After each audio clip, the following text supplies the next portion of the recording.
All right, good afternoon. Welcome to the Pulse here on Joy News. My name is Elton Brobis. A while ago, we brought you that live telecast from the High Court premises where Richard Jakpa was undergoing cross-examination by the Attorney General Minister for Justice, Godfred Yeboah-Dame. We'll take you back to the court when they are done for reactions from today's proceedings. But this afternoon, the Pulse, as always, is brought to you by Global Communities Zigilu, affordable, safe sanitation for all. And we are live on DSTV channel 421, Go TV 125. You can as well follow us on our social media handles, YouTube, Facebook, X, or Twitter, and of course, myjoyonline.com for these and more. Now, this afternoon, we have a conversation with the General Secretary of the NPP. As Ghana approaches the 2024 general elections, the New Patriotic Party faces a significant challenge, determined to break the 8th and secure a third consecutive term in office. The party is navigating through a landscape marked by economic hardship and some public discontent amid high inflation, unemployment, and concerns over economic mismanagement as alleged by their opponents. The NPP is pushing forward with this campaign, promising to address these pressing issues and lead the nation towards stability and growth. But can they convince the electorates to give them another 4-year mandate? This afternoon, we delve into the strategies the NPP is employing to maintain its grip on power, the key economic challenges they face, and what this means for the future of Ghana. My guest, of course, is the General Secretary of the NPP, Justin Kodi-Afrimpong. He joins me in the studio, and we're going to have a conversation that will look at other areas, party going into 2024, and of course, your concerns. You can get interactive with us, send us your comments, your questions via our social media, X, and of course, YouTube handles. Justin, you're welcome. Thank you, my brother. And since we becoming General Secretary, it's my first time having to speak to you. Yes, rightly so. It's good to be here. Right. So, looking great. Same to you. So, breaking the 8, is it still on course? Good afternoon to you, yes. And definitely, yes, it is on course. It is really on course. And as a party, taking a cue from how we conducted our internal presidential primaries, which was by and large very successful, and also conducting our parliamentary primaries also. So all is set, and as you are aware, our flag bearer kickstart his campaign by doing his lecture at UPSA, and afterwards also he has toured the 16 regions to one, announce his presence and also to share his vision with some key stakeholders in the respective regions. And you say that the feedback has been good from the tour of the 16 regions. Yes, exceptionally good. Exceptionally, very, very, very good. And looking at the caliber of people that he engaged during his tour of the 16 regions, and for every region that he went to, he met with the clergy and also met with Nananom, the traditional House of Chiefs, and also engaged the various identifiable groups from various aspects, dressmakers, tailors, and mechanics, and also had a special engagement with the various youth in the regions that he went. And even as General Secretary, in some of the discussions that I joined, listening to his vision as he was espousing it, and also telling Ghanaians where we came from in 2016 and the successes that we chalked in our first term, and even the challenges that we have also gone through and still in as a country, and how we are coming out of it, and the vision for the next government that is under his government. It tells me that Dr. Muhammad Bawumia is a special breed. By God's grace, when he becomes the president of Ghana, we can only tell of positive things that will happen in our country. And the responses from the various key stakeholders that he engaged, in fact, gives me a clear indication that they have bought into his message. And definitely in December 7th, we will see. There will be something different. And I guess you are referring to the identifiable groups that he met. I remember 2 weeks ago, the NDC General Secretary was in the same studio, and he says that you are copying their campaign strategy because meeting identifiable groups, stakeholders, is something that the NDC has been noted for, and you appears to be copying their campaign strategy. That's a very preposterous statement from my friend. And the bottom line is, they are all voters. And in one way or the other, you have to engage voters. So I don't know how they engaging with some group and also us engaging with another group means we are copying. We are not copying. We are all doing campaign. And at the end of the day, everywhere that we go, they will also go there. We have certain constituencies that we have visited that their presidential candidate is here to visit. Okay. So it doesn't mean that when he goes there too, it means he's also copying us. So I believe that this thing is something that we should not even encourage. It's part of politics. Everyone has a right to move the length and breadth of this country to engage our voters on December 7th. We'll come back to some of the issues that he raised when he was in our studio, but let's focus a bit on Dr. Bawumia. I mean, in 2008, he was first, nominated as running mate. He ran with President Akufo-Addo in 2008, in 2012, in 2016, in 2020. Now, he will be leading the MPP in the 2024 elections. Some have said that this is just an extension of Akufo-Addo. Bawumia can never be in his own man. How do you respond to these concerns? Well, it will be a simplistic way of analyzing who Bawumia is. One, even us on this studio, Elton as host of this program, if tomorrow another host comes in, that person may have his own style, his own line of even interviewing panel members. No matter the script that you give to the person, everyone has his own style of addressing issues. Mind you, in 2016, MPP had a flag bearer in the person of His Excellency Nana Dankwa Akufo-Addo. He had his own vision as to what he wanted to do under his government. Right. Anyone aside President Akufo-Addo comes in as a supporting staff or as a supporting person. It was his idea, his vision, as how he sees things, that we are all following, that we are all supporting. And as Bawumia, as vice president, certainly his duty is to support his president to achieve his vision.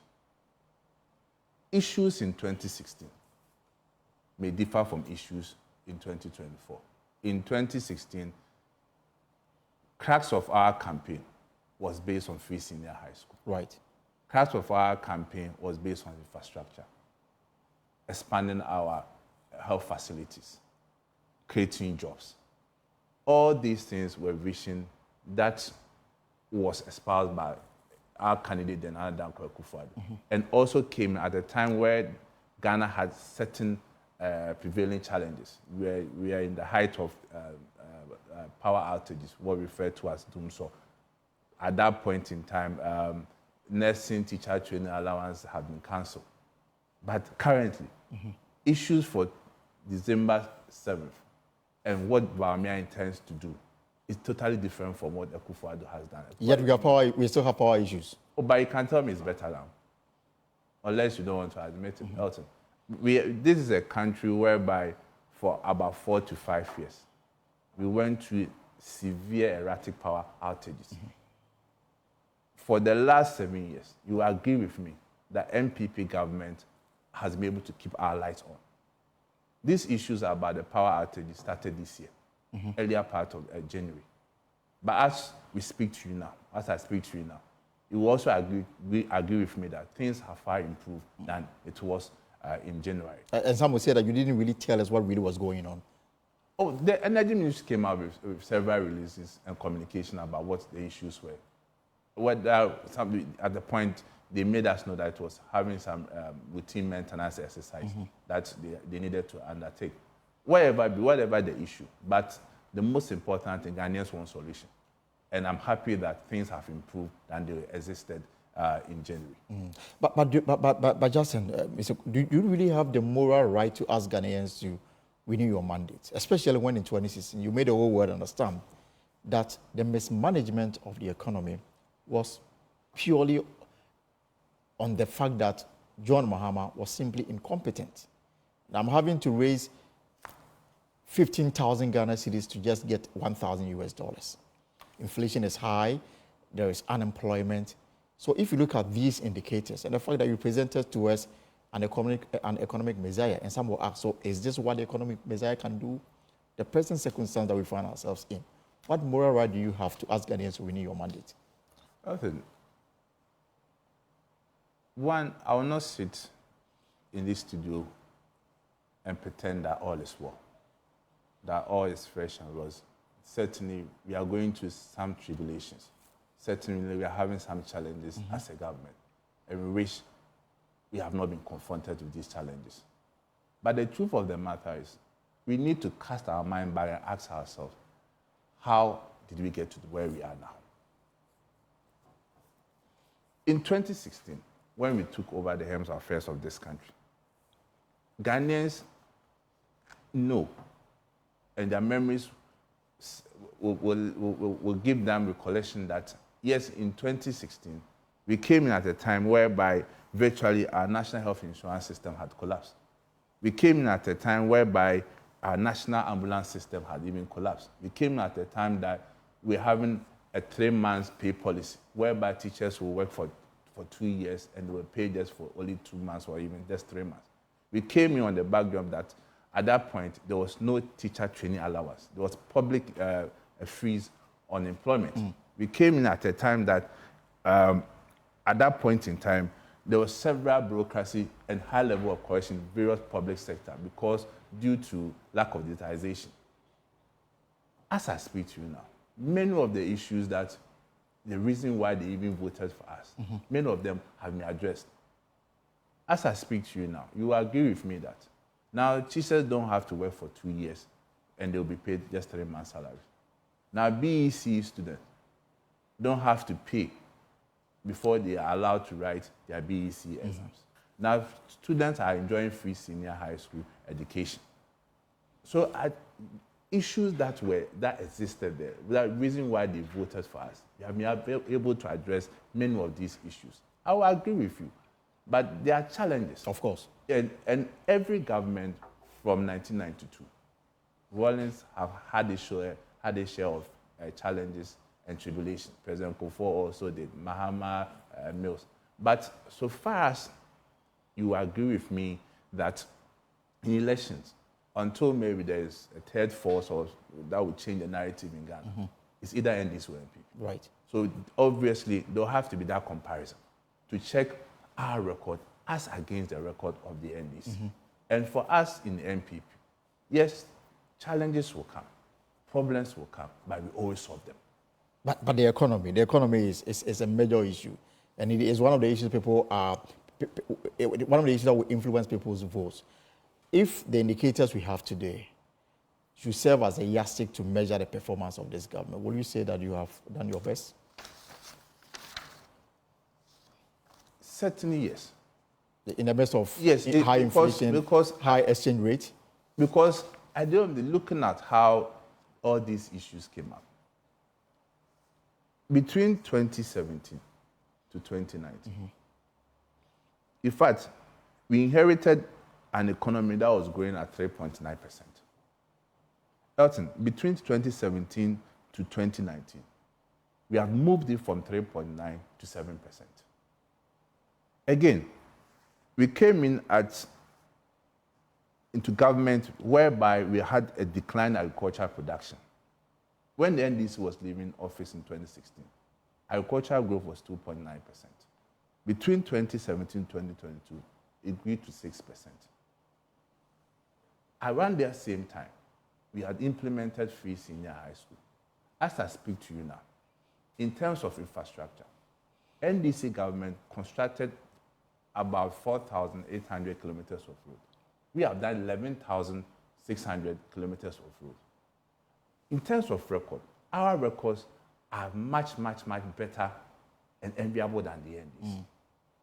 We are in this situation, it's not as a result of mismanagement. But what? We all know what we went through. And sometimes I know when we talk about the effect of COVID, the effect of Ukraine and Russia war, people tend to think that maybe we are just over making a point on those two. But you agree that the IMF and the World Bank raised the alarm even before COVID came into existence. But at that point, what were the indicators? Were things pointing downwards, or were doing well in terms of? I mean, they served notice of danger that was to come. and then COVID came in. Yes. And suddenly COVID and Ukraine became the punching bag. No, but then that's the reality. Because had it not been COVID, what would have been the discussion? Right? Then you could have said that, okay, during NDC time, during President Mahama's time, when there was no COVID, Ghanaians were in harsh situations. Ghanaians were suffering then. But at the end of the day, at least we have records to show between 2017 to 2020 before COVID. All the indicators were pointing positively towards achieving economic success. So at the end of the day, it is right for us to say, yes, irrespective of the COVID, the Ukraine war, this government is still on its toes. Problems are coming up each and every day, and we're also preferring solutions to them. And I can assure you, on December 7th, when the voter wakes up in the morning, says the Lord's Prayer, or recite the Quran before going to the polling center, the only thing that will go to the person's mind will be what? Is between these two political parties. In the next 4 years, which of them should I entrust the running of the economy to? Is it NDC? Is it NPP? And they will sit down and look and cast their mind as to the situation that they were in President John Mahama's time.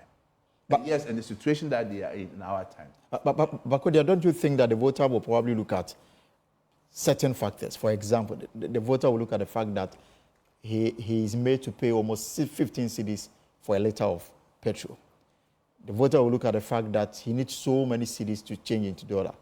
The voter will look at the fact that yesterday electricity and water tariffs went up. The voter will look at these factors and then probably come to the conclusion that in the last, if I should trace my route back 8 years ago, my situation was much better. Why would the voter look at all these indicators and still insist that the MPP are best managers of the economy? If that is the case, the voter will also look at, in 2008, how much was cost of fuel. You understand? Vis-a-vis 2016. If that's another analogy you want to make, then we can even go as far back as in 1992. We are an emerging economy, and we cannot pretend that we are competing against a currency that even developed countries are even struggling. But at the end of the day, too, the voter will also ask himself or herself that between these two political parties, whom should we trust to govern this country well?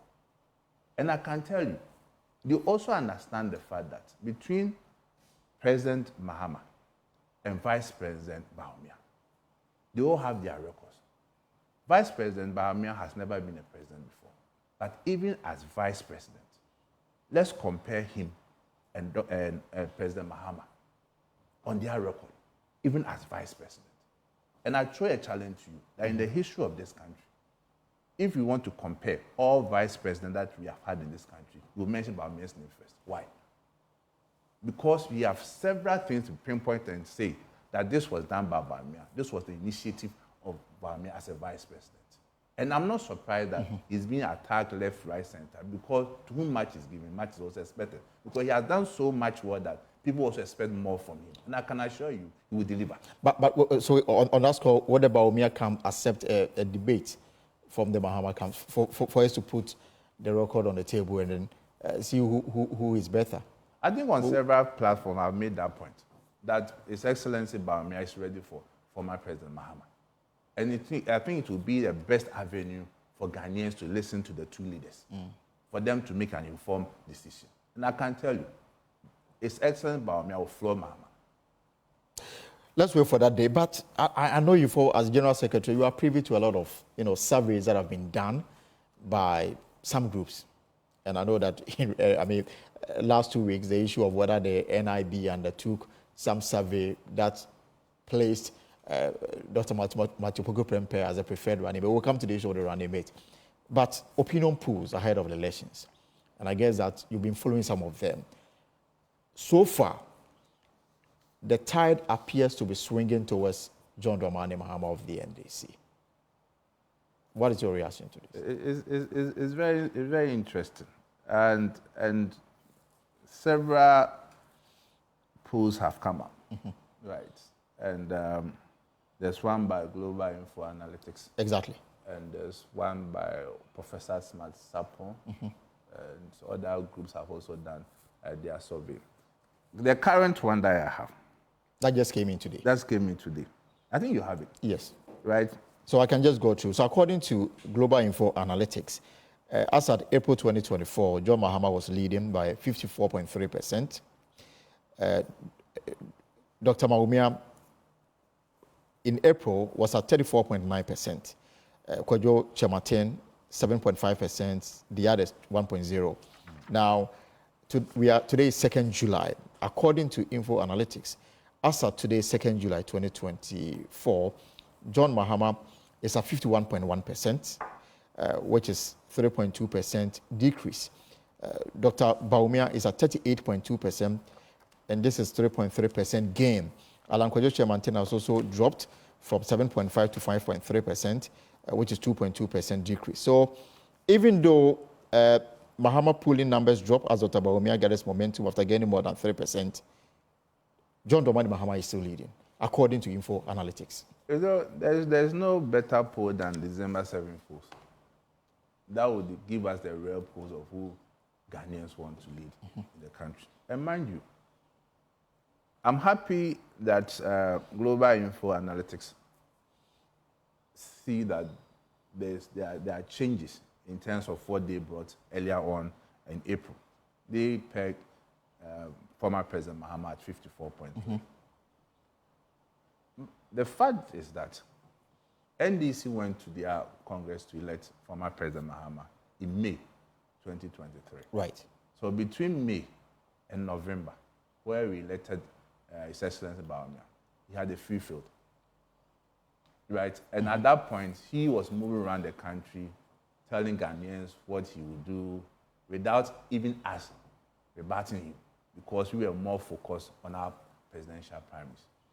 But the moment that we had a flag bearer in the shape of Dr. Mahamudu Bawumia, and he also started telling Ghanaians what he's bringing on board, what he has achieved as vice president, I'm not surprised that President Mahama, according to the survey, a percentage is coming down. And mind you, we are in what? We are in July. In July, first week of July. And to lose 3.2% percentage point from April to July. April to July is how many months? That's 3 months. 3 months. April, May, June, July. So in politics, is he peaking or is coming down? And this is the whereby it becomes very interesting. Because we have a candidate who has just started his campaign.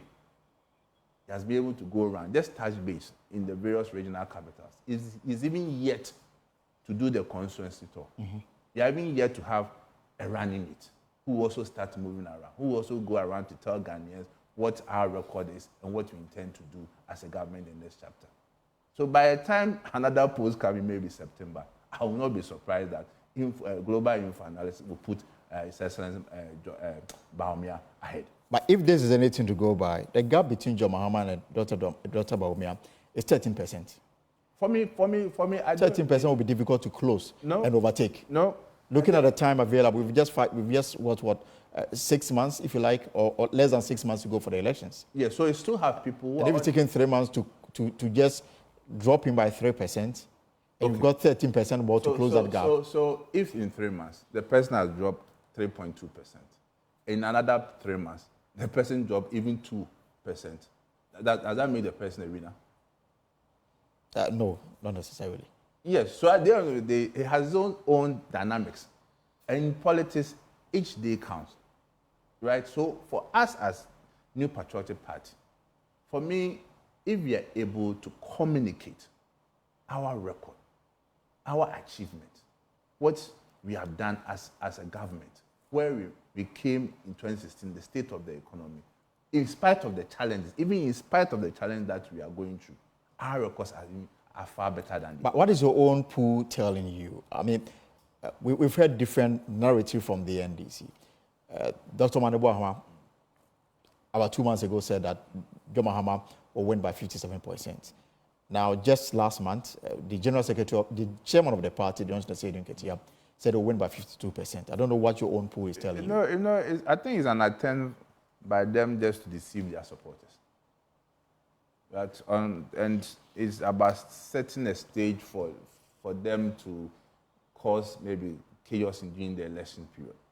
Because they know, even friends, when we meet friends from the NDC, at first they have started already sharing their positions. Now when they meet us, so that this election is going to be tough. Now from sharing position to this election is going to be tough. It should tell you that at least they know it's not going to be an election. For me, I'm going to elections knowing that every election has its own dynamics. Every election is a difficult election. For MPP, we are not underrating these elections. And again, we intend to make record because from 1992 to date, no political party has been able to win elections for 3 consecutive terms. And we intend to break that jinx. So that alone is a clear task. But I can assure you, I will not be surprised come December 7th that Dr. Mohamed Bawumia will win the elections one touch. If we should add Alan Chemantin's votes according to the info analytics to Dr. Bawumia, that would take Dr. Bawumia to 45%. Will you say that Alan is taking away some of your votes? Well, definitely in elections, every vote counts. Whether it's 1%, whether it's 2%, whether it's 3%. At the end of the day, we must treat every vote as important. And as a party, behind the scenes, there have been several moves, there have been several strategies that we are putting in place to make sure that at least we get a maximum vote as much as possible. So, yes, Alan Chemantin, PNC, CPP, my friend Cheddar, everyone is campaigning to win more votes. And it's our duty to make sure that we also win more votes.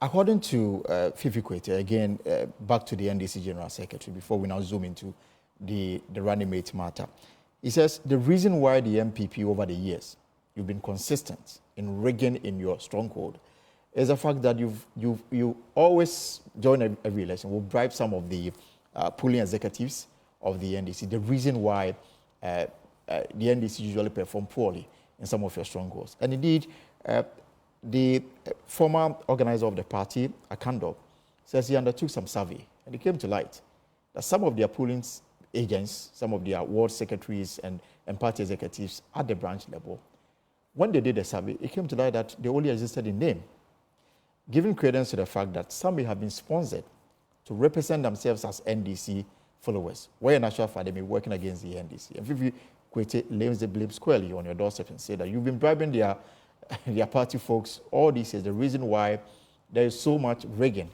during elections in your strongholds. How do you respond to this? So, by extension, can it also be said that they also bribe our agents in their stronghold? That's why they also get high votes. Is that what he's saying? Sometimes when you listen to analysis from my friends from the other side, you just have to laugh. We are talking about your opponent's stronghold.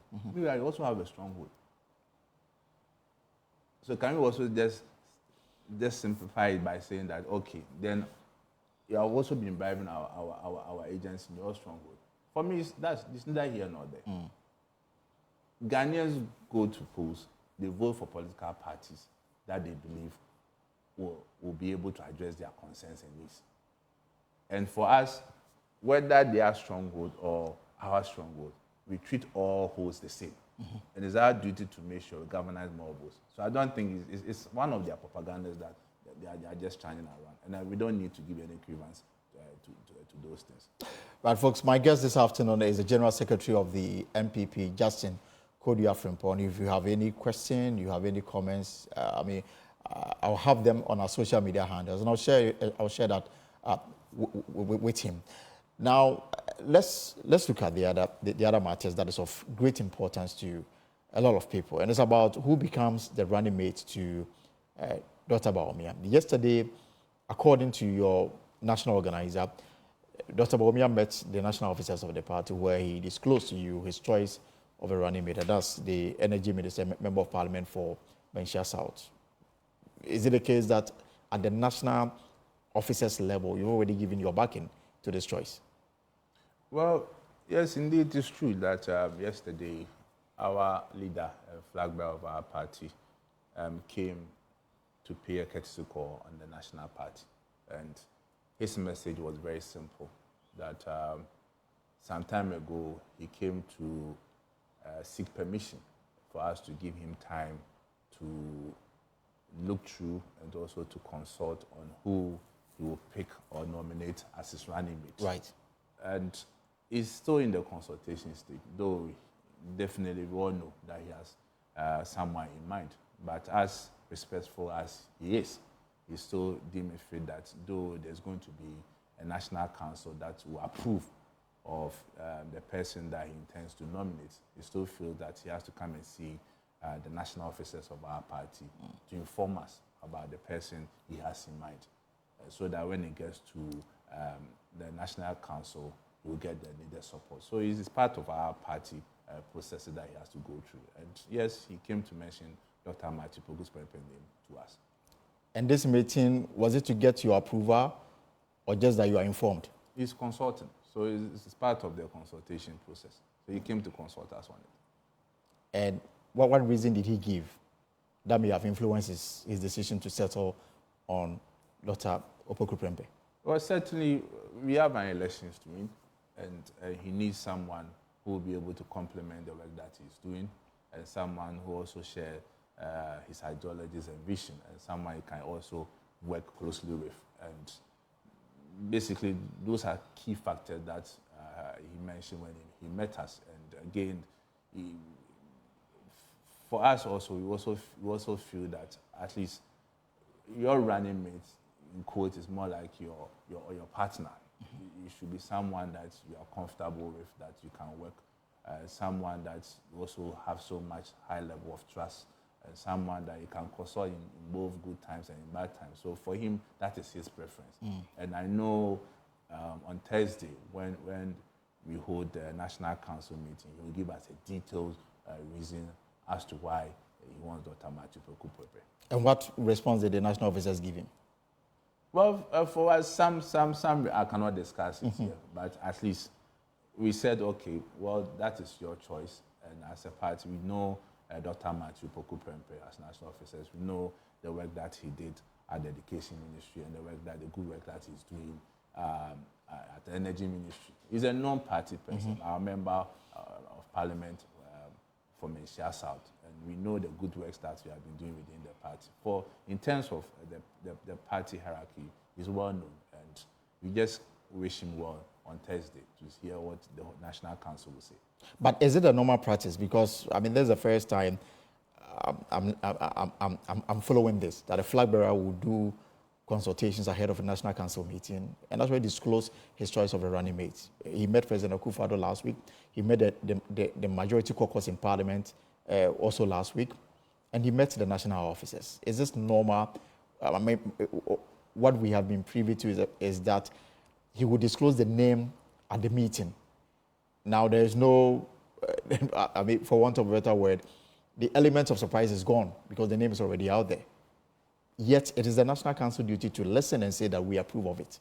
You see, in our body politics, you cannot keep anything a secret. Whatever we discuss, it will come out. And when he went to meet President Were there, we were all not there. But it came out that he has gone to meet with President.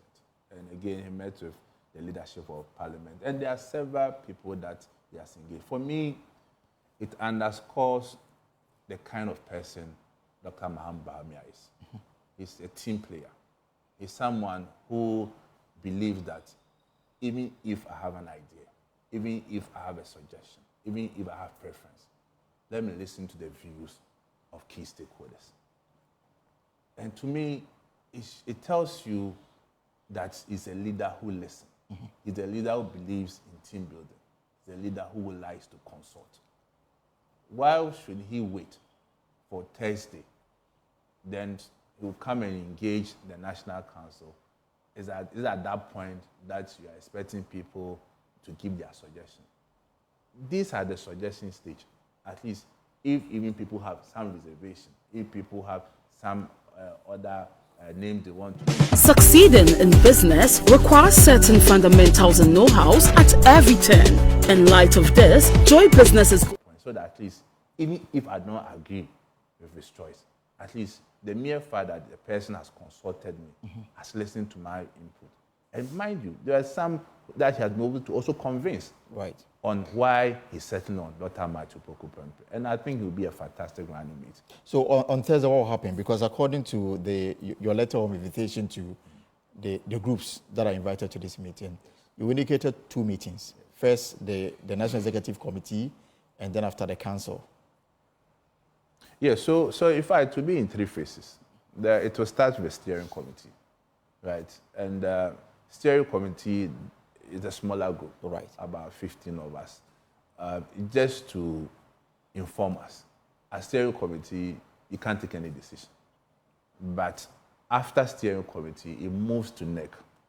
So you also inform NEC about his decision. At that point, we can also take a decision at NEC before it gets to National Council, because the party has structures, and we don't want to bypass those structures and then move straight to National Council. And the leadership of steering and NEC are also members of the council? Yes, but National Council is a larger body, right? So at National Council, that's where the decision will be made. Per our constitution, the National Council that has the power to either approve or disapprove. You've been a party member for long. Is it the case that, or is there a possibility that the name can be rejected? Of course, why not? At the end of the day, the National Council that has the power to approve. And that's why I love our flag bearer. He understands politics. He understands what he has to do. He knows that I'm going to make a decision, and that decision will be approved by a different body. So in that case, why don't I involve them? Why don't I consult them to listen to their views, to get their input, so that at the end of the day, he will sail through successfully? And that is what a good politician does. And some will say that all this consultation is just lobbying, so that when he's put on the floor, he knows that I have the backing of all these organs, and that I don't expect my choice to be rejected. Lobbying is part of politics. And a good leader lobbies. You don't want surprises. That's why you need to lobby. So therefore, if council can take a decision against the choice of the flag bearer, then there's no finality to the name that is already in the public domain. Oh, yes. So at the end of the day, yes, it's the National Council that's going to make that decision. So that's why we are always very circumspect in discussing as to whether it's a done deal. It's not a done deal. At the end of the day, it's the National Council that has to stamp its authority one day to say, yes, we have agreed or we approve of the name that you have chosen. And are you also mindful of comments that have come up so far since Dr. Matthew Poku Prempeh's name became so pronounced relating to the matter of the running mate? Your own member of parliament in Ashanti region, Andy Apiakubi, this morning we were told that some group marched to your Asokwa constituency office and presented a petition to the party saying that they are against the choice of Dr. Matthew Poku Prempeh. Are you also listening to these voices in terms of coming to a finality on this matter? I would have been surprised if everyone would have accepted the name without people having opposing views. That's a beauty of politics. You need to be suicidal on a part that you mention a name and you don't hear any negative feedbacks. At least it tells you that we are humans and nobody is perfect. We all have our strengths, we all have our shortcomings and our weakness. So at the end of the day, whatever concerns that issue that people have is welcome. We will look at those concerns and see whether genuinely they are major concerns or major issues. At the end of the day, does the person qualified to become a running mate? The details of our constitution. If that's the most important step that we need to look at. Right. Once that's established, it's fine. And the next level is, can the person help us to win the elections in December 7th? And that's another factor that we also need to also look at as a party. People may have their own personal issues. That is not everybody who likes you. Of course. Right? People may see you, without even talking to you, they may dislike you. That is their position. And you can't force them to like you. But at the end of the day, we have to weigh the pros and cons. We have to weigh the advantage and disadvantage to see, if you compare, which one outweighs the other. And for me, once the advantage and the pros outweighs the cons, then that's what we should also look at as a political party. And finally, on this subject, if Napo is chosen on Thursday, what would then happen to the Manchester South? Because you've had your parliamentary primaries there, he's a parliamentary candidate. What then happens going forward? It means we have to open for another. It will not automatically fall to the second position. No, we have to open for people who are interested to contest. So that's what becomes of it. Okay. Some other issues that, on several platforms, you've had calls to speak directly to government appointees, and you've made a point clear that if you are tired, step aside and allow those who are very desirous of seeing the party through its mandate to be at the helm of affairs. Now, you've got 6 months to end the term. You've got parliamentary MPs who've lost and they are no longer coming back. Last week, for example, the House had difficulty even forming a quorum, even though the MPP has 137 plus 138. Quorum is 1/3, which means that even you have the numbers to form the quorum. Even if you want to take major decision on the floor, you have more than half of MPs. Yet you struggled the whole of last week to have MPs even to be present in the chamber. At some point, the NDC had more numbers even than the MPP. What is the discussion around this to get people to put in their maximum, even as the term is nearing expiration? Yes, I think I made that point at the last year, end of year Christmas engagement with the rank and file of the party. Right. And the reason why I made that point was very simple. That as a political party, Ghanaians have given us a mandate, and it's based on our ability to perform that mandate, and we'll prepare them to renew our lances, for want of better words. And in that same vein, all of us need to be on the same page, that we have elections to win and we must deliver. So it was a questioning statement that I made to all government appointees that, look, we need to perform. We don't have any room for excuses. And at the end of the day, the party will be judged by how we are able to achieve the targets that we set for ourselves. So, and I'm happy that after that call to also, things have really improved, and people also agree with me that yes, we need to do more to make sure that at least Ghanaians renew our mandate. But so far, I must say we are doing very well. Our appointees are up to the task, and President also did some reshuffle, and which in a way has also re-energized the base of our party, and also put certain appointees on their toes that, look, you need to perform. And I think it was a good call. What about the MPs who are going out and the attenders? The majority leader, he's made it clear that they need the numbers to pass certain vital bills, including even tax waivers that you are granting to companies that qualify for the waiver. You have a media review to present on the floor. Even though the time may be coming to an end, there are still government business must still go on. Elton, you see, it's a difficult period that we find ourselves in. And it happens to both sides, NDC and MPP. When a person goes to elections and loses in the primary and still a member of parliament, and getting up to go to parliament knowing that in the next parliament you will not be coming. You will not be there. You will not be there. It takes so much courage to even psych yourself up and to even go to parliament. And it's something that the party behind the scenes is working on, to encourage them, to let them know that they are part and parcel of their party, and they must do their best to make sure that at least we see government business through. It reminds me of a point. And the reason why I strongly believe that Ghanaians will vote for Dr. Muhammad Bamia, but not former President John Mahama, is simply for a fact that there is a saying that for every politician, if you want to hold him accountable, make sure that he comes to you again. Make sure that he's going for another election. You see, between Dr. Bahamia and Mr. Mahama, Ghanaians are confronted with two choices. If I with one choice, but two options. The first one is that we have a candidate who can be president for just 4 years. But it wouldn't be the end of the NDC. No, it's President Mahama who is going to be on the ballot. Right? For just 4 years. So in 4 years, Elton, the question that I'm asking myself, so on what basis, what are you going to hold him How do we make him accountable? Because after 4 years, he's gone. He's not there as president. But somebody will have, the party will have to bring on, Wait. just like happened in 2020 when Akufo-Addo is leaving, somebody is taking over. But at the end of the day, Akufo-Addo's service is 8 years. I get you on that point. Right? Whatever vision he wanted to achieve, he had. But 4 years, Elton. And also, based on certain pronouncement by Mr. John Mahama, which has not even helped, asking for honeymoon, right? Telling Ghanaians that he cannot, allegedly, based on the mess that the NPP has created, he can't solve it in 4 years. So in 4 years, if we can't solve these problems in 4 years, the question I ask myself is, what is it coming to do?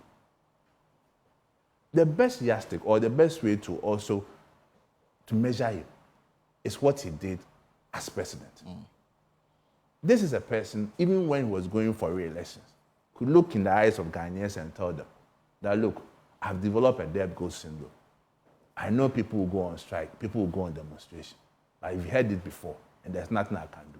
This is a person who will look in the eyes of Ghanaians and tell them that, look, you are suffering doom so because many people have bought mobile phones. This is a person who will tell Ghanaians that he has cancelled nursing training allowances. And even if it will cost his elections, he's prepared to do it. This is a person who said that he does not believe in free senior higher education, and we should not rely on the whims and caprices of a political party that is desperate. So in the midst of all these things, knowing that he was going for re-elections, yet he said these things. How much more when he has just 4 years, he's not going to go for re-elections? As against Dr. Muhammad Bawumia, who has chance of coming back to Ghanaians after the next 4 years. For Ghanaians to look and measure him, that when we gave you government or governance from 2025 to 2028, were you able to perform? And based on that, we are going to judge you. At least there's high motivation on the part of Dr. Muhammad Bawumia to perform, because knowing very well that he will come to Ghana. Lastly, do you know what is going to happen? Tell me. In the remote possibility that Mr. John Mahama becomes president, because he's not going for re-election, it means that his appointees, his ministers, right from day one, will be competing among themselves to succeed him from 2025. Then it means the government itself from day one will lose focus. Because when you have ministers, instead of focusing on their role as ministers, they will be focusing on how to succeed you. Is that something the country wants to put ourselves in? Is that the situation we want to put ourselves in? Let's put NDC and NPP aside. Maybe perhaps if NDC had brought a different candidate, the discussion would have been different. Right. But for 4 years, you want to give this country to a person who is not going for re-election. You can't hold him accountable when his records are so porous and so bad. Before we end, few comments here. Let me run them through. Most of them you've already answered. Asante Daniel says, my question is, the exchange rate will expose you and the fundamentals are bad. Based on that scenario, are the fundamentals better today? Mushu Francis says, if the MPP really wants to break the 8, then Napo's selection should be, there should be a second look at that. And then Citizen Thomas says, Dr. Napo is our surest bet come 2024 general election. Ebenezer says, Napo is the best. Don't fear, Ijiabo, matured submission, no propaganda as our opponent.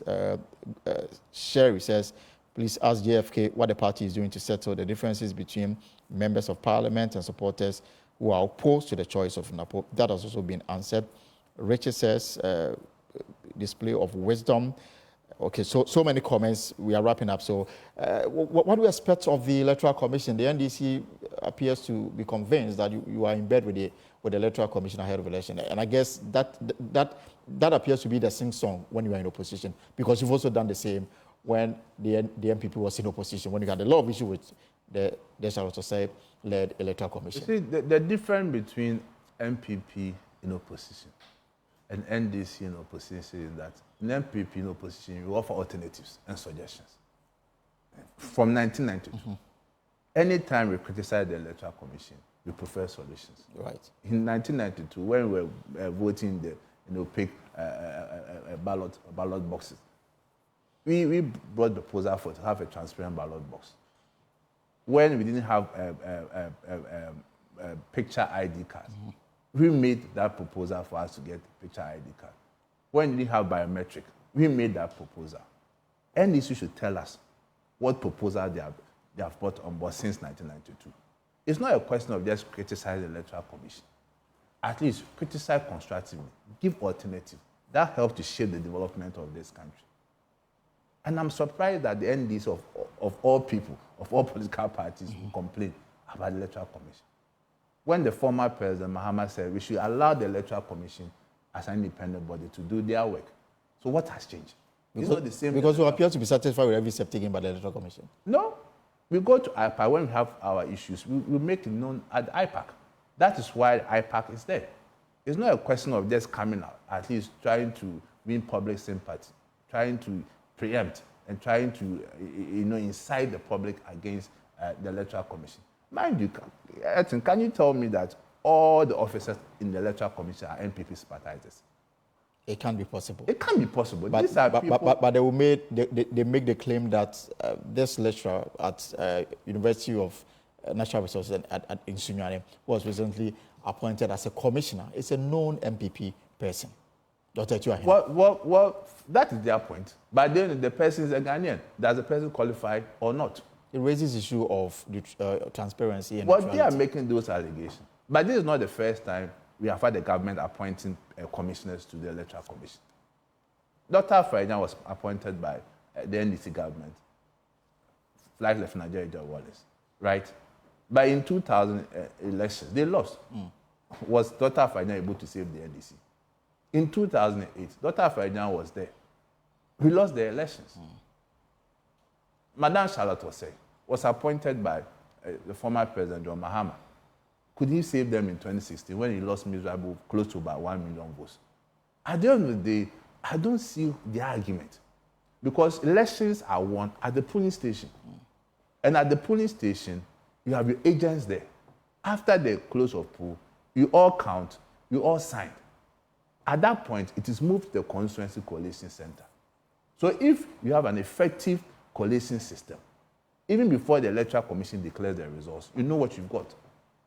So where lies the argument? I don't understand. Are results counted at the Electoral Commission headquarters?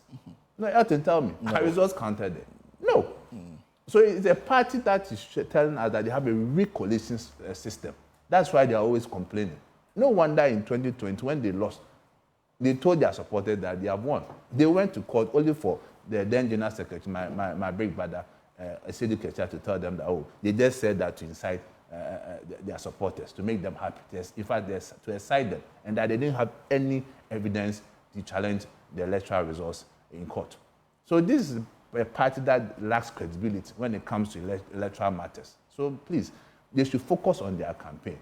And they know they are losing because the MPP party, we have started picking up. And now we are putting our strategies in place. And they have become so jittery and worried. Now they are attacking Electoral Commission, they are attacking the police, they are attacking the judicial service also. What is happening? It's a sign of desperation from the NDC. Is Damboche still the campaign manager for the Baumia? We've heard rumors that he's resigned. No, I don't know where it came from. Even this morning I spoke with him. He's the campaign chairman for our party.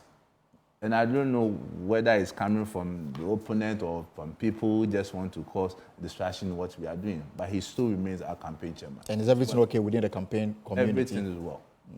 And finally, is your office inundated with, of course, lobbying you for positions in the future MPP administration?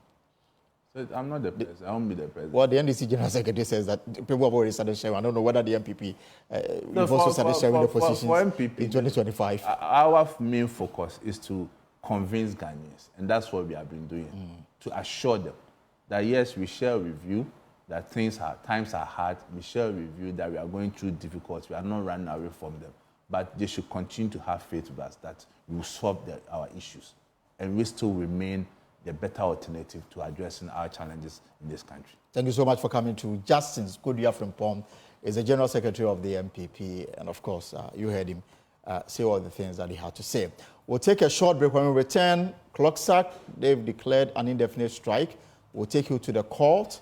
And of course, you have other compelling stories coming your way here on The Pulse. With me, Elton Bob. See you right there. We shall be back.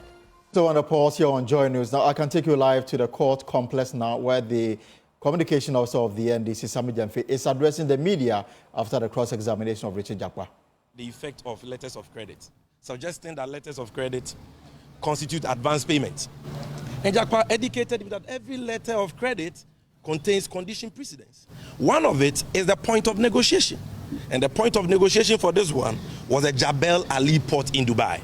So you can't say that if you see a provision in the contract that says that payment shall only be made on site of goods, then it means that on site of goods means when you see the goods at Tema Port. When as an attorney general, you are supposed to read these simple things and know that the negotiation point is a Jebel Ali port in Dubai. So once it is shipped from there and Big C received the bill of lading documentations, and that is it, they have met the condition precedents. Another ignorance of the attorney general exposed. Then you saw the misinterpretation of a balance sheet, which has opening accounts, closing accounts, elementary, even me, the little accounting they taught me at the law school, I understand this. You just see figures in a balance sheet and you interpret that to mean payment to Big C. When that has to do with transactions, debit and credit in the account from which the letter of credit was established, and not payment to Big C. And Jakpa exposed him. But for me, the most embarrassing one, perhaps, was when the Attorney General categorically suggested that, look, there is nothing in the agreement. There is nothing in the agreement that says that Big C will be converting vans into ambulances. He was so sure, take it and show me. Then Jakpa educated him, read it to him. Clause 21, that the entire agreement includes the annexes. And Annex B is clear about conversion. The Attorney General has had X all over his face. So embarrassed. You know, I was looking at the spokesperson, my good brother Wilberforce in court then. The man could not even raise up his head. He was so embarrassed that his boss, the Attorney General, could not examine this document properly. Then you put that aside. The Attorney General was also categorical. You see, this man is a local champion only because he specializes in fixing matches. But you see, now that everybody is watching the proceedings and he has met his meter, Jakpa, you see how he's being exposed. You don't even read documents that you are cross-examining a witness on. You don't read. And you come and tell Jakpa that, look, read the Attorney General's letter. Where did he never, Dami was categorical, that the Attorney General never told government to establish a letter of credit. You were in court. Then Jakpa read it. And the Attorney General was clear. The government is bound by the terms and should perform the terms. What are the terms? Key term is a letter of credit. So clearly, that is how bankrupt in knowledge relative to this case this Attorney General is. And he's moving all over the place, you see, because he himself doesn't believe in this case. He says he was being pressured by Ken Ofori-Atta and Akufo-Addo to persecute Atto-Forsen and hope that they will win the case, go for a by-election, in the belief that Fantas are cheap and get one more seat that they don't deserve. And today you've seen the results. Then last but two, you saw this whole talk about the ambulances being defective. The ambulances were not fit for purpose. Today Jakpa has settled the matter. Because he's pointed us to exhibits before the court that some of us were not even aware of. That the ambulances were never intended to be used. I said this on Newsfile some time ago and people did not understand. Because you have ordered for ambulances, the supplier has supplied the ambulances and says, I'm not done with my work. Your duty is to clear them for me because it's a CIF transaction. Pack them at a safe place. I will now come and install the medical accessories, train paramedics, and hand them over to you. If you use it, you avoided the warranty. On what basis do you conduct post-delivery inspection on ambulances that have not been handed over to you and make a conclusion that they are defective when the ambulances have not been completed and handed over to you? You see the mischief. And Jakpa exposes them that the medical accessories have been shipped. They were shipped in October 2016, arrived at Tema Port November, cleared. The container has been emptied. The container now is in China. Akufo-Addo, Bawumia, Dame, and his people, the MPP, they've taken custody of the accessories. We don't know where they are. What they are required to do is that once you take custody of the accessories, you must inform Big C to come and install. Now, what J accessories now, you won't tell them to come and install. Who is causing financial loss? For 7 to 8 years, where are the accessories? In order for them to contrive this baseless case against Atoforsen and persecute him, they have hidden, concealed the medical accessories. And Salam, you and your colleagues here, go to the Ministry of Health. They cleared accessories. These are taxpayers' funds. Ask them, where are the accessories? We need accessories. Let us fix them into the ambulances and use it. We need ambulances. You see, who buys an ambulance off the shelf? This is right. Ask anybody who buy the ambulances that our Kumsin bought. Did they buy them off the shelf? They bought the vans from Mercedes. And the accessories came in years after. Almost 2 years before they installed them. Because an ambulance is a tailor-made vehicle. You don't go to any manufacturer, Mercedes, and Mercedes will say this is an ambulance. No, you buy it, you get accessories and all that, then you install. That is what they have even done. So please, the mischief has got to stop. And it was very sad at some point seeing Godfrey Dame begging for time, misquoting his own exhibits, miscounting days and all that. It was so sad. And even though we are not here to defend Jakpa, we are here to solidarize with the the minority leader. I cannot but sympathize with Mr. Jakpa. Clearly, you can see that this is a victim. He has had his day in court. His witnesses will come to court. And I believe that at the end of the day, the truth will be vindicated. But finally, let me commend the trial court, the judge, for agreeing to allow the proceedings to be streamed live. So henceforth, some of us may not be coming, we'll be monitoring. The whole nation can monitor. And we commend the court. Transparency is very key to this matter of considerable public interest. And we commend Justice Efia Sewa and the courts. Thank you. So we just got a few reaction from the Deputy Attorney General. I'll remove the, bring it, come. So the Deputy Attorney General, no, he's coming back, so let's just position ourselves here. Alfred Chiayeboa is coming to address the media briefly. Finally, we have seen the end of your cross-examination of Mr. Richard Jakpa, the third accused person. Have you made your case here? We have made our case as prosecutors. The AG, myself, my sister, the DPP, we took turns to cross-examine Jakpa, and I think we have met our expectations. So with the answers you've managed to solicit from Richard Jakpa, where do you think the case would go once everything comes to a conclusion? I will not be judgmental, but I'll just stick to the facts. You were in court today.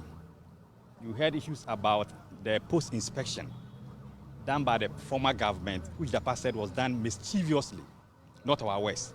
He said it was done out of mischief. You were in court. And he also said that when it comes to the ambulance, they were not meant to be used. You were in court, you heard it. You were also in court when it came to the date for the delivery of the ambulances. And then he said it was in January. And he finally had to come back home. You were also in court.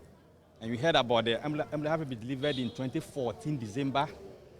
So the previous government had over 2 years to have, if any, remedied the situation. Why not?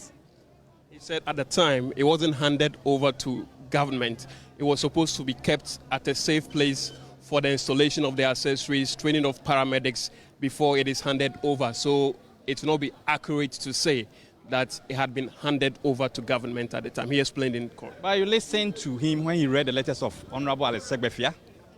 So those ambulances are vans, not my words, the words of Honorable Alex Segbefia.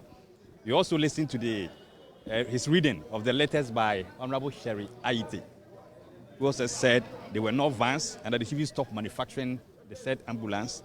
So from all indications, you realize that what we have in court now, from the letters that he read, not our evidence, their evidence, the ambulances, with all due respect, from their own side, are vans. And with the vans, how do you use them? Vans in the sense that it was not supposed to be used as ambulances at the time. But you see, there was this issue about conversion. You see, AG decided to take him through that one, and he decided to just rely on the heading. That's in evidence. We decided to also let him know that you may have the heading there, but the details do not match what we claim to be the heading. And so the ambulances, as we have them now, you go through all the exhibits that we have in court, and you make your own judgments. As I said, I will not be making judgments here, but we have succeeded in putting across our case strongly that Mr. Jakpa gave his evidence in chief. We've also confronted him to our side of the matter, and the judge will definitely make the pronouncement on this matter. Away from one of the things that Sammy Jeffy said, he described the Attorney General as a local champion who is only good at fixing matches. What will be your immediate response to this particular attack on the Attorney General? It is rather unfortunate. My brother is a lawyer. The Honorable Attorney General is an astute lawyer. He's a well-read lawyer, a revered lawyer. He knows his stuff. And so if he decides to say that he's a match fixer, I mean, I don't understand him. Go to the law reports, go to Supreme Court of Ghana law reports, and look at the case that he's done at the time that he was in private practice.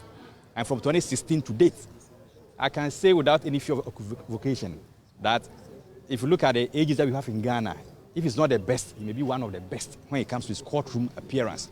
And look at international arbitrations. An Attorney General who leads his team to go on international arbitration and win cases internationally, not local. So if you say local champion, what does it mean? An Attorney General who is able to boost the staff strength of the ministry, giving them the training such that now we do not pay millions of dollars to external solicitors. Only few of them. Most of the cases that we have on arbitration, he leaves. So does it mean that if he goes outside to fight those cases, he also goes there to fix matches? I mean, it doesn't make sense if you say that he fixes matches. You kept referencing some documents, exhibits, and he kept referencing the Attorney General to a 2016 letter by Alex Segbefia, which he says voids those letters that you were relying on. What's your reaction to that? That is own belief and his thinking. We are not going to assess the evidence, but when we file our addresses, you see how we are going to tackle all those things. When did we hold elections in Ghana? Wasn't it on the 7th of December? And when was that letter written? So I'm not going to talk much. The letter was written post-2016 elections. So what was it meant to be? I'm not going to conclude. Make your own deductions. In the address, we will come out with all these things. One thing that actually happened today was the introduction of the link by the court to ensure that virtually everybody anywhere in the country can look at it. On your side, how do you welcome this particular action? I think it's good because I think today not less than 500 people joined. That was the maximum number. And it's also a decision that was made by the Chief Justice, which the judge conveyed to us. There are a lot of people who want to have access to the proceedings. And I think moving forward, this particular case, people can have access to it and then look at it. Because after all, it's a public matter that we are holding these hearings in the public. Just that it's within the confines of a court. So the moment you have this system where people can just view it online, it expands the frontiers of the justice delivery system in Ghana. Will the AG make cases for more of such things to happen? I'm not going to speak the amount of the AG, but I think it's a positive step. It's something that, if you replicated, is going to help us. The issue where Richard Jakpa raised that the container that contained the accessories had been emptied and indeed it was currently in a different country, China to be precise. Well, how do you respond to that? If you are alleged in court, what do? Don't you have to prove it? Leave it there, let him prove it. So do you know exactly where the accessories are right now? He says they can't locate. They can locate. He is making the allegation that the accessories came. It is his duty to lead evidence to that effect. In any event, what were they meant for? And why from 2014? 2014. So what happened between 2014 and 2017 January? What happened? Had the container arrived? If it had arrived before that, what was done to it? I mean, I'm not going to be judgmental. It begs the same question again that at the time they were brought in, they were not supposed to be used. So government was supposed to clear the accessories, get them installed before it's handed over to government. Within that period, that couldn't have happened. You would agree? But go and take the exhibit V, the contract. Whether there was any mentioning of a conversion, properly so-called, that they should bring ambulances here and they convert them. That's why he's seeking to say that they were supposed to. But the evidence, the evidence that we have is to the fact that they are purely vans. Do you want your mother to be placed in a van? Van in the sense that it wasn't disposed. I mean, we must look at it well, because if I'm indisposed and you are bringing in an ambulance, I must be rest assured that the ambulance I'm going to be placed in is a proper ambulance, but not a van. Well, you'd also agree that he's made this point, and the judge kept asking him to move on, because he's made it over and over that the buses, as they were at the time, were not ambulances and were not supposed to be used by the government of Ghana until the accessories were installed. At that time, it wasn't done, so you can't call it an ambulance which were defective, correct? You see, we did not conduct the post-delivery inspection. We came to meet it. And that's why he was saying that the former government did it out of mischief. So is he saying that Mr.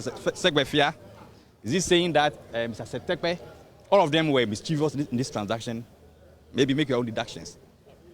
It was done by them. We came to meet it. We inherited it. And we carried it on. Because two of their ministers had written that this kind of contract, looking at how they were looking at things, should not be carried through. And monies were paid.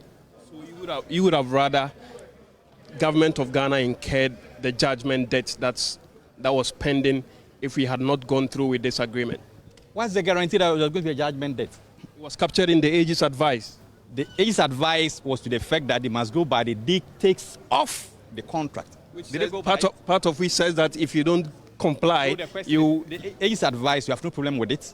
It was properly given, but they were advised to go by the dictates of the contract. What were the dictates? Supply ambulances. They do go by that. So I'm not being judgmental, but look at that's it. The contract was about how they were supposed to pay. Did they comply with it? I'm not going to be judgmental. So these are some issues in court that the court definitely make a pronouncement on. So I'm not going to give. Okay, so in totality of the evidence, that the cross-examination that you have conducted of Mr. Jakpa, how would you rate your case on a scale of 1 to 10, probably? We have done our side of the matter, and we think what we have done so far is to our satisfaction. We're now going to leave it to the judge. In our addresses, we highlight the salient areas for the judge's consideration. You tried to question Richard Jakpa's claim of being released honorably the other day. How do you find him as a witness to you, prospectively? Richard Jakpa is an ex-serviceman. He was in the witness box, just like any other person. He gave his evidence in chief. We cross-examined him. We came out with documents that we had on him. I will end it here. He said the documents you procured are fraudulent, and the coat of arms is doctored because the wings are broken. So, how do you respond to that? So if you make an allegation that something is fraudulent, who bears the burden to produce evidence? Jakpa. Maybe he will call the military people and say that this document is fraudulent, but as far as we are concerned, it's a genuine document, authentic document that we procure from the military high command, and we've tendered it. Thank you very much. So Richard Jakpa is addressing the media. We will just get a bit of Richard Jakpa to let us know what he also makes of his own showing in court today, and in fact throughout the trial of him being in the witness box. We're in court today, which is my final day of cross-examination. And you all realize that the Attorney General and all his team, they were comprehensively demolished by the evidence I adduced in court and the explanations I gave to the court. You realize that they were confused and they didn't know which next question to even ask. And they were having difficulty even adding mathematical figures together.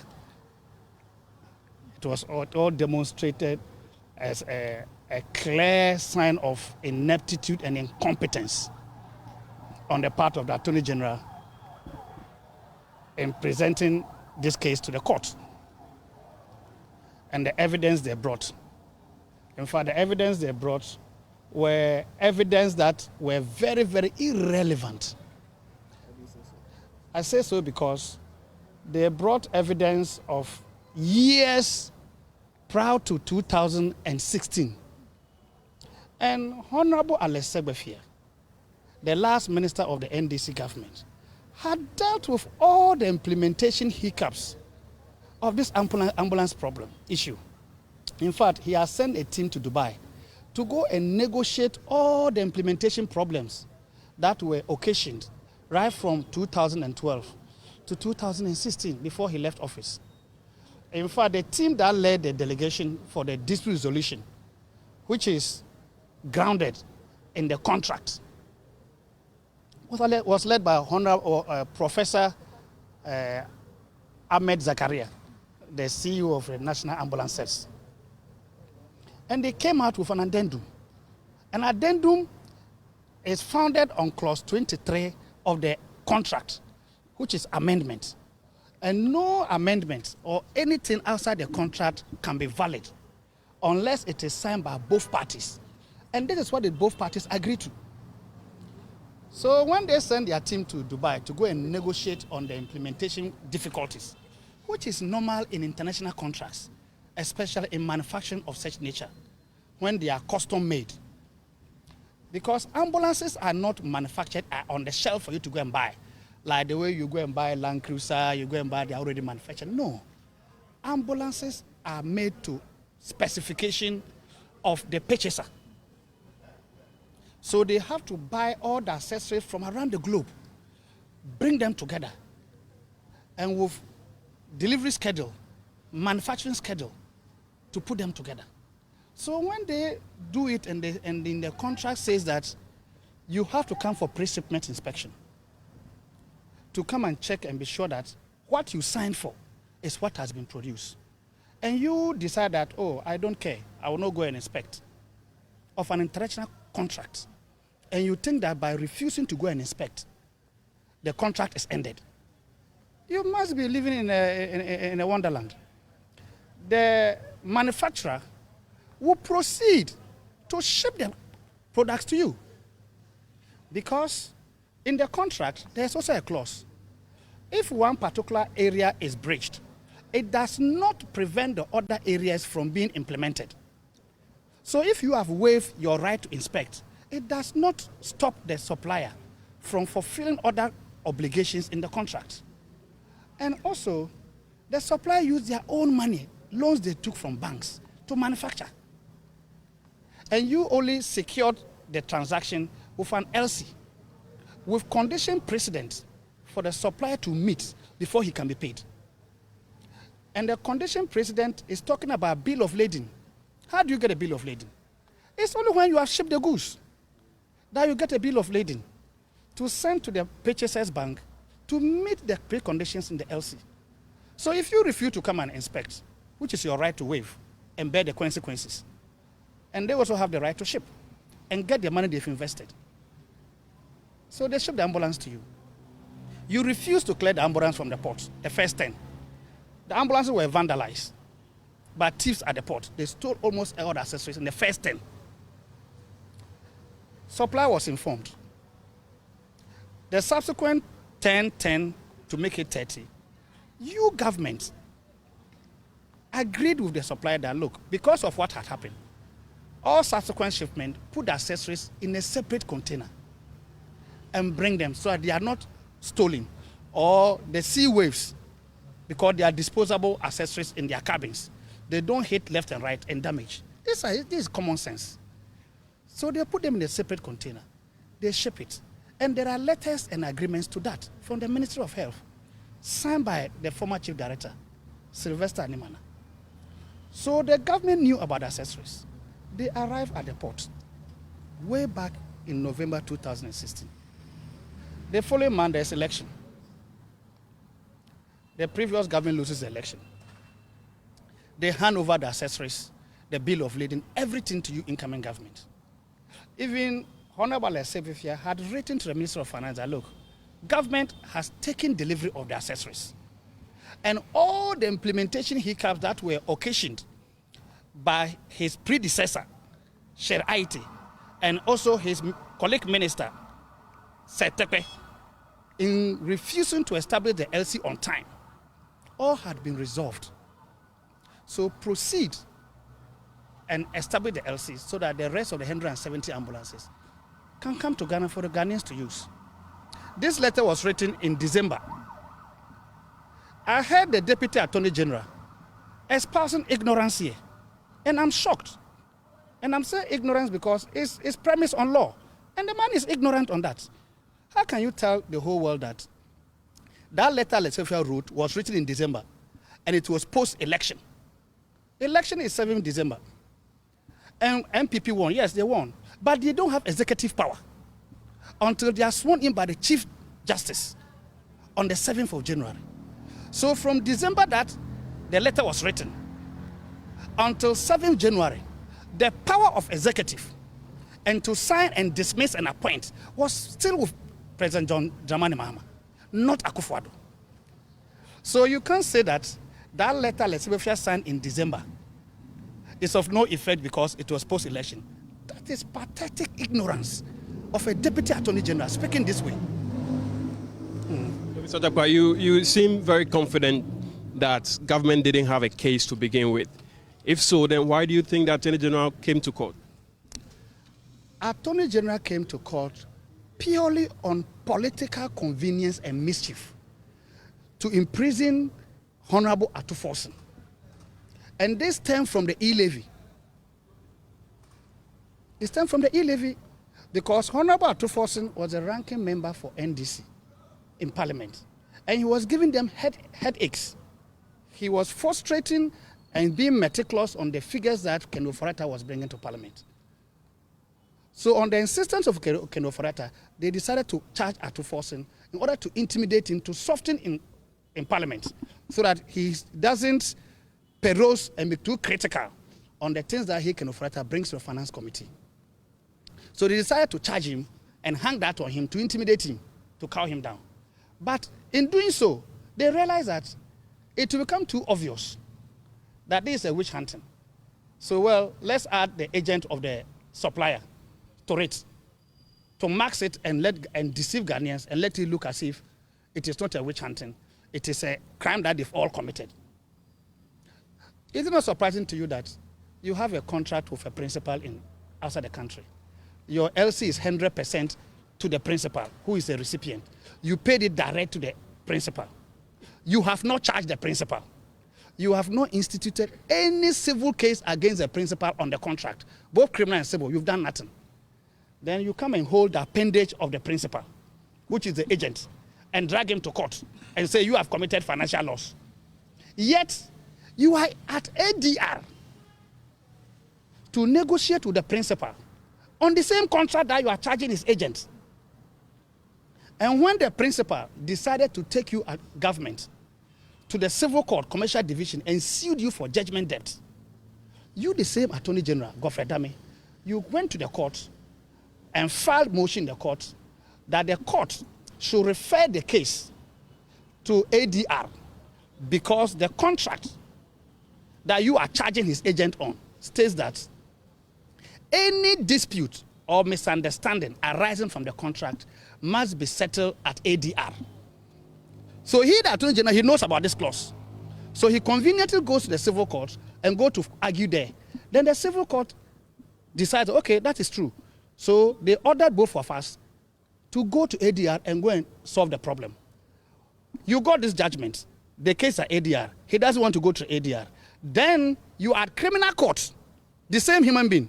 You are at criminal court trying to jail the principal that you are at ADR of, his agent that you don't have a contract with, because from his own term, as he told me in my cousin's house, I'm a collateral damage.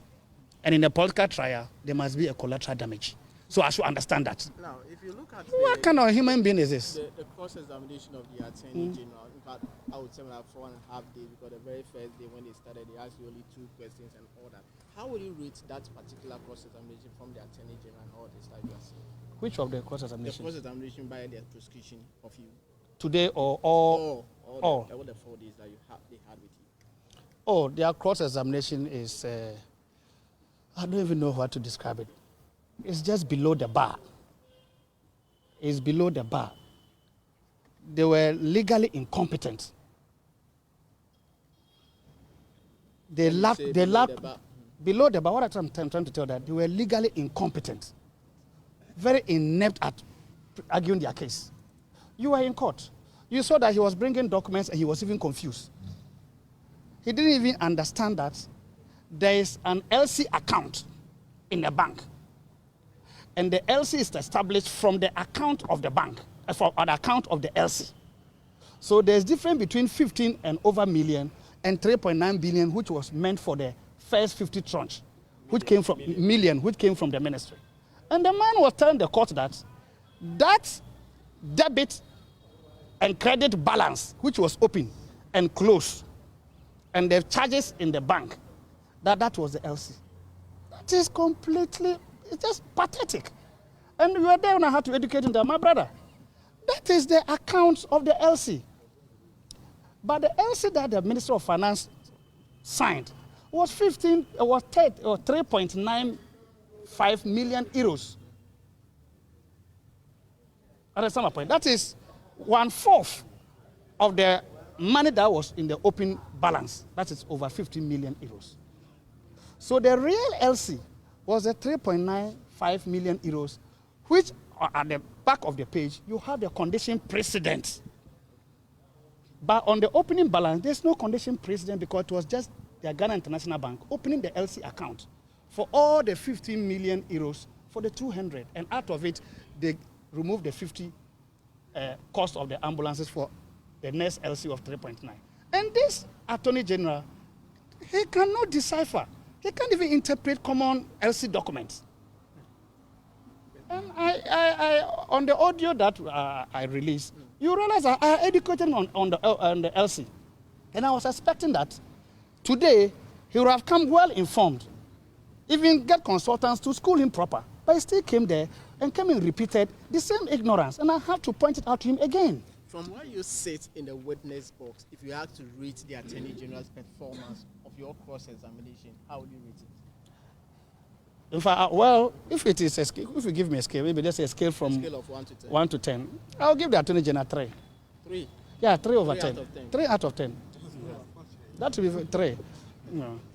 I'll give him 3 out of 10. But in all this, you trying to indicate that the government rather who is trying to cause financial, this current administration is the one trying to cause financial loss to the state. Because even as we speak now, those accessories, you don't know their whereabouts. There's no argument. It is very clear that from 2017, January, there was no any issue of ambulance in this country. All the issue that started in 2012, occasioned by Honorable Shere Aite, the late, may his soul rest in peace, and the mischievous Setepe at the Minister of Finance, had been resolved by Honorable Alexander Sebefia in 2016. He's resolved the problem, wrote to that effect, and handed over to Honorable Ajima Menu. Now, MPP took over. I personally went to Ajima Menu and reminded him that, look, there's no issue about this ambulance. It had been resolved. This is the letter of the addendum, the letter signed by your predecessor, just the following month, in December, and you are just taking over. No, I think he took over in January 7th, and he was sworn in somewhere around March or April thereabout, when he was vetted and approved. So I went to his office. I showed him the 2 letters, the addendum, which was negotiated in Dubai, and the letter written by Sebefia solving all the problems. You know what he told me? He said, Jakpa, I've seen this letter, but my hands are tied behind me. Now, this ambulance case, the party headquarters has taken over. That they are going to also import their own ambulances so their businessmen can make money. NDC people, they caused this mess when they were in power. They should come and clean it up. We are not going to clean that for them. So, based upon that, they refused to give the accessories, which was by then at the port, because they arrived around November 2016. So there was not enough time for Alex Sebefia to clear them before handing over. That's what they gave to Ajima Menu. And they billed everything of them. So they should just go, clear the accessories, inform the principal Big C, technical people will fly down. They are not that you are now coming to manufacture the ambulance. No. The accessory disposable, that you are just coming to put them in their compartment, put screws and tighten them in some area, finish. That is all. Now, they refuse to disclose to Ghanaians that there was a 20-footer container full of accessories. And not only accessories for the ambulance, part of the ambulance. There was accessory even for the vehicle Mercedes van ambulance itself, which is not part of the contract. And those spare parts were for Jakpa business in repairing the ambulances, should there be any problems on the ambulance itself, the vehicle itself. All these accessories are at the port. And my checks, and with the shipping company, they have emptied the accessories from the container. And as I speak to you, the container is in China, roaming around. I've given the evidence out, and you see them on the screen, onto your TV screens. The containers are roaming, working. They've emptied the accessories. They've refused to inform the supplier to come and fix them. They refuse to tell Ghanaians that this is what we've done, because they want to make sure that Ghanaians continue to believe that there were no accessories, they are empty ambulance, so they can jail Atufosu. This is just a despicable Attorney General, despicable government, Attorney General appointed by a despicable president who has no character. And they will go at any length to get innocent people jailed just because they have power. That's maybe to them by Ghanaians. That's maybe below the belt, Mr. It's Jakpa. not below the belt. When but you finally, want to take somebody, an innocent person's liberty away from him, there's nothing like below the belt. Finally, before you go, because you know why I'm saying it can't be below the belt, because nations have disappeared on this earth because they couldn't defend their liberty. Majority of the conflict and wars in this world is because of liberty. Even the independence of Ghana was fought and people died because we were fighting for our liberty. So liberty is at the core of human existence. So when you attack an innocent person's liberty and you want to take it away from him and jail him unjustly, there's nothing that is below the belt. Okay. All cards are on the table. Okay, thank you, Mr. Jakpa. So that's Richard Jakpa. He is the third accused in the ongoing ambulance procurement trial. We are being asked to leave the courthouse right now because it's closed and they have to close the main gate. But in court, you kept making reference to the judge and say that the court is not being fair to you. The court kept heckling, the Attorney General kept heckling you and all of that. Are you sure the judge wasn't fair to you, because she gave you time to explain some of your point? My brother, right from the beginning of this trial to today, I've not been treated fairly at all by the judge. And I'm saying that because I have written a petition to the Chief Justice on this. So I'm not speaking out of a vacuum. And it's recorded, it's documented. And when I wrote a petition to the Chief Justice and I enumerated all the instances of biasness, abuse of my human rights, denying me legal representation, and all the instances, and even the right to even visit the washroom. And the judge at times engaging me as an accused in court. When you are a witness? When I'm a witness, engaging me, instead of the prosecutor engaging me, the judge is engaging me at times. For even at times, my lawyer had to come and say, you are engaging the witness. With all this, and the petition I wrote, it's clear that in the mind of the judge, I'm already a convicted person. And I'm just going through the motion. And I stated it in my petition. So it's not something I'm concocting from anywhere. And when I wrote the petition, I didn't write it as a secret document. I copied her. She got her copy. And the Chief Justice also got it. So she knows what I'm saying is a fact. And I even stated it in the court before her. And I've no means worse. Because the scale of justice has been tilted against me. And I had to fight for my liberty, fighting the executive arm of government, and fighting the judiciary too on top. So based on what has happened in court, your days are showing in the witness box and all of that.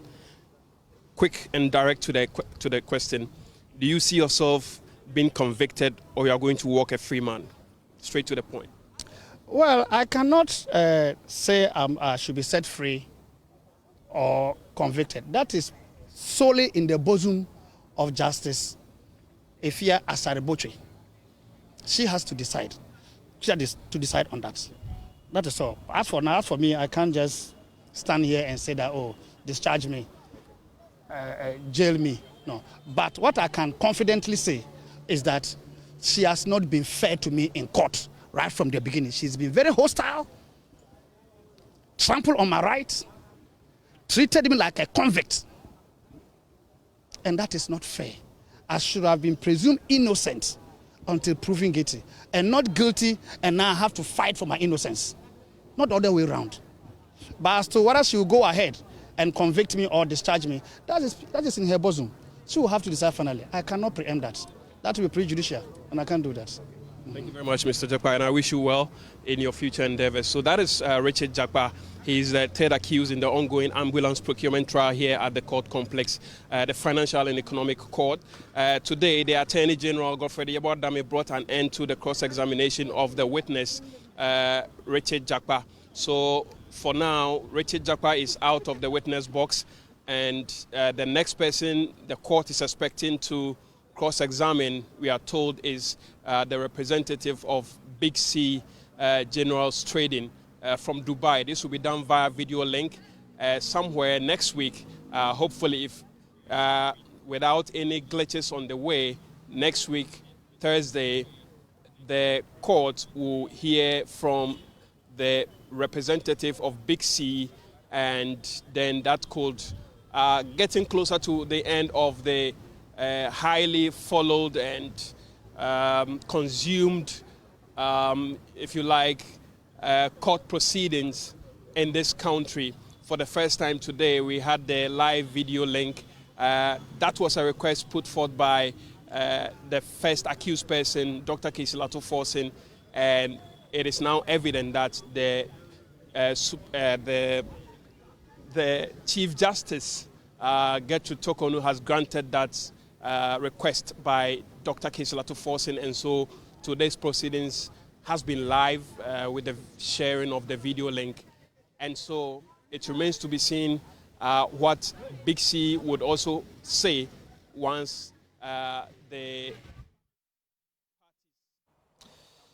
Well, that's our show for today, but more reactions, subsequent bulletins on Top Story on Joy FM, News Night, of course, Joy News Prime here on Joy News. For more stories, log on to our website, manjoonline.com. Some stories, ambulance case judge, 4 others recommended for Supreme Court. As it happened, we brought to you that. I didn't receive 50% of money paid under ambulance contract. That's Richard Jakpa. My name is Elton Brobe.